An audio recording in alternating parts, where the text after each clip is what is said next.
What's up? It's Andy Grammer with Jag. Hi, this is Carly Rae Jepsen, and you're listening to Jag. Hey everybody, it's Joe Jonas hanging with Jag. This is Heather Knox with the hottest Jag I've ever seen. Ryan Seacrest with Jag. It's B.O.B. checking in with my homie Jag. So much swag with my homie Jag. It's the Jag Show podcast. Welcome in, I am John Jag Gay. For years, I have been singing the praises of Podcast Movement, the convention that really got me into this space full time. And this year, as with all other things, they've gone virtual. And I gotta say, I really like the format. The way they've set it up is that the seminars and panels were Tuesday, Thursday, this week, and next week. So because they're staggered out, this allows me as a solopreneur to run my business during the off days, and more importantly, it avoids that dreaded Brady Bunch Zoom Square fatigue, which we are all feeling at this point.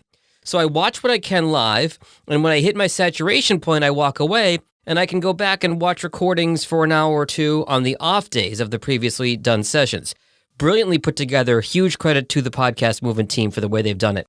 I'll mention two panels that I watched from the first week. The first was the always brilliant Tom Webster of Edison Research. He was the Tuesday keynote to start things off.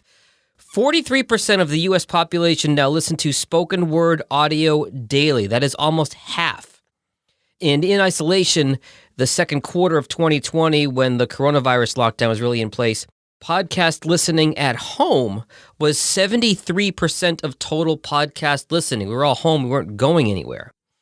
And here was the most interesting stat. I tweeted about this earlier in the week. 58% of monthly podcast listeners actually spend time listening to some podcasts with other people, sharing earbuds or listening on a speaker. The pandemic has shifted the mentality around podcasting from intimate, someone walking around with their AirPods, to having a sense of community, which is something we all are desperately craving in these times. I thought that was really interesting. In 2020, podcasting is more about a community than an intimate one-on-one relationship. Yesterday, Thursday, I watched a Spotify panel. A little bit of an ad for Spotify for podcasters, but still some really interesting information there. Worldwide, Spotify is the dominant app to listen to podcasts in. In the U.S., Apple Podcasts still rule because of the iPhone proliferation, but around the world, there are a lot more Android devices, and Spotify, of course, being available on both Android and Apple. Spotify is really the worldwide leader. Spotify now has 300 million users. Half of them are premium users. That is a 200% increase year over year.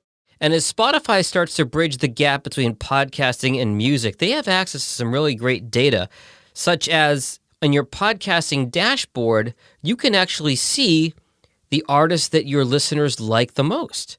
And you can get really detailed analytics about your listeners, when they tune out, when they tune in, demographic info, and more. Spotify has all that, and they're going to let you look at it. So really good Spotify analytics. I think they're a lot more transparent than Apple is in that department, so that's something to keep an eye on.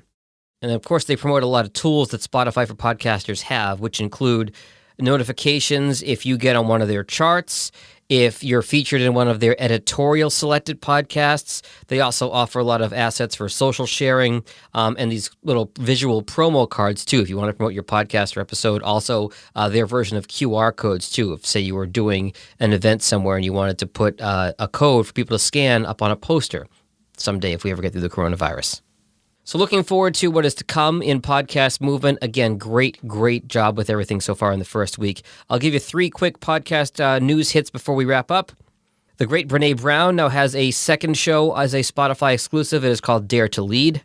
Billy McFarland, you may remember him as the crook behind the infamous Fire Festival, subject of a couple documentaries last year.